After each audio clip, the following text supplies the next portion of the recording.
one joke that I had that I wouldn't tell you is when I did when you were here in L.A. when you first in TBS, and I had a joke about getting in a fight. My buddy we took a bite out of his hamburger, and then he just immediately thought someone else did it at the restaurant. And he got up to go fight him, and we had to like calm him down. This was back when I sent that joke into Letterman to do it, and they told me it was mundane, and so I had to look up.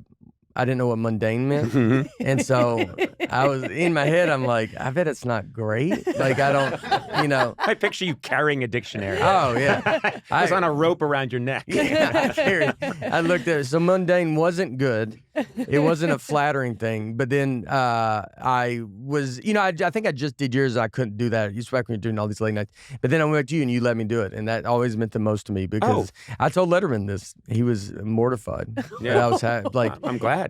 I was glad too. Like it felt, it was like, because there was a joke that I was like, once I learned what mundane meant, I was like, well, I don't think it's that. Yeah. But it's you've always let comics, us come on your show and do stand up and was very pro stand up. And so you were, Oh, well, I'm glad it all worked out. The way my perspective is always different. I've had stand-ups, many stand-ups thank me for their time on the show. And I think, what are you talking about? You came in, Nate, 4 times, and you were really funny for 6 minutes and made the show better and brought your talent and put your shoulder to the wheel. And that was 6 minutes that I didn't have to sweat. So it's not that I didn't. You were doing me a favor too. That's true. You should present me. And frankly, I found that story very mundane. You told all the writers, we got a mundane one tonight. I think I said it in your intro. Our next mundane comic hails from Old Hickory, Tennessee. Don't worry, folks. He doesn't know what that means. I come out. You know what reminds me? It reminds me of this great. Thank you. You came out and you were holding the dictionary like, what? You remind me a lot, and this is the highest compliment I can pay any stand-up or any comedian is you remind me a lot of Bob Newhart in that your stuff is, I'm sure you've heard this before, but very seemingly simple and delivered very quietly and as if it's just occurring to you in a very humble way with a straight face. And the jokes are beautiful. Bob Newhart has this joke, which is, I don't really like country music, but I don't want to condescend to those people who do. And by the way, if you like country music, condescend means to talk down to. And I always thought, like, that is a perfect, I've said this before, but a really good joke. You can riff and you can goof around and it's like, there can be a good spirit to it, but it's like packing peanuts that come when you open a box. There's not much to it. A really good joke feels like a diamond in your hand. It has weight. It's like a little gold ingot. You can feel it. That's a joke, Newhart's joke, and your jokes feel like, oh, no. This has actual value. You can write this on a stone and hand it to people, and like 500 years from now, it's still going to be funny. Those are very hard to think of. You've got so many of them. You're crazily prolific. And I think one of the times you came on our show, I think you came on a second time or a third time pretty quickly after the first time. After the first time, you came back pretty soon, and people were saying, "Well, you can't come back that quickly because how?" My manager told me. I didn't tell him. Well, you just had Mulaney, so this is a long term. So Mulaney just did it, and Mulaney came back pretty quick. 3 months or something like that. And so then y'all were doing more auditions at this comedy club Eastville, and I was like, oh, I want to try to do it again. And my manager at the time, which they were great.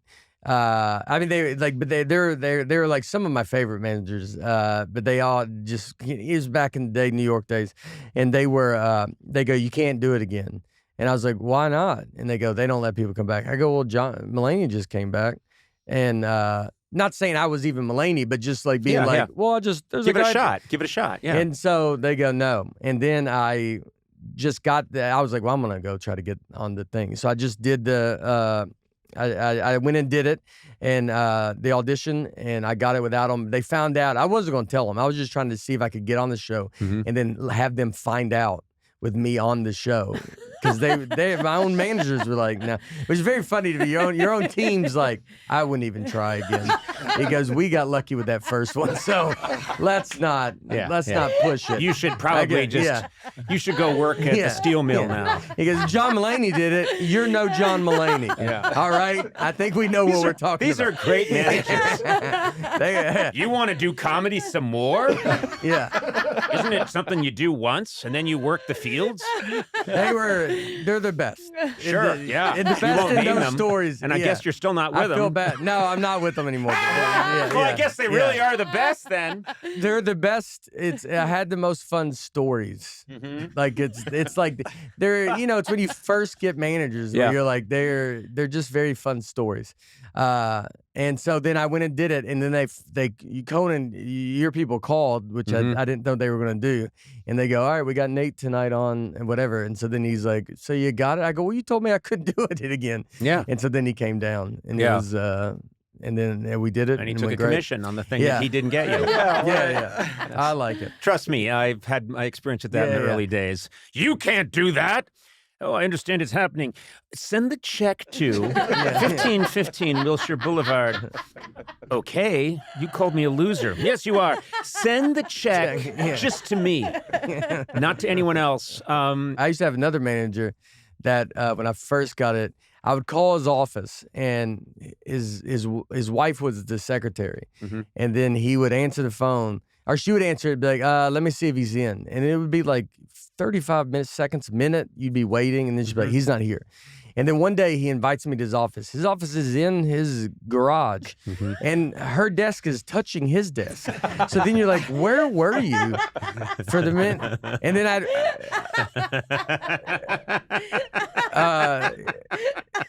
it was, and I had another one where the guy would answer his phone, and you could tell it was his voice. And he'd be like, answering for his name. And then you'd be like, oh, is he there? It's Nate calling. He goes, let me see if he's in. And then you hang up. And you wait a minute. And he goes, hey, I'm in. And you're like, yeah, that was you. You're acting like your own secretary. Yeah. Like you go. I used to love, in the old days, it was fun. I would... when I got treated like that, to say, well, was it someone else's turn with the phone booth? I was pictured these people in a phone booth. Yes, it's quite busy here at Talent Co. Nicole did a good time. Hey, buddy! That's your third quarter. When are you gonna get out of the way so I can make my call? My wife's in labor. Come on. Well, the reason most people don't repeat that quickly is that they build up a really good set, and it takes a long time for the well to refill. And to your credit, and I'll say this about John Mulaney too, you guys are crazily prolific. You're much more prolific than most, which I think is so that's why it's a surprise that you would come up with a whole new set that quickly. And I still think it was a mistake. Yeah. I think you should have gotten out at the top.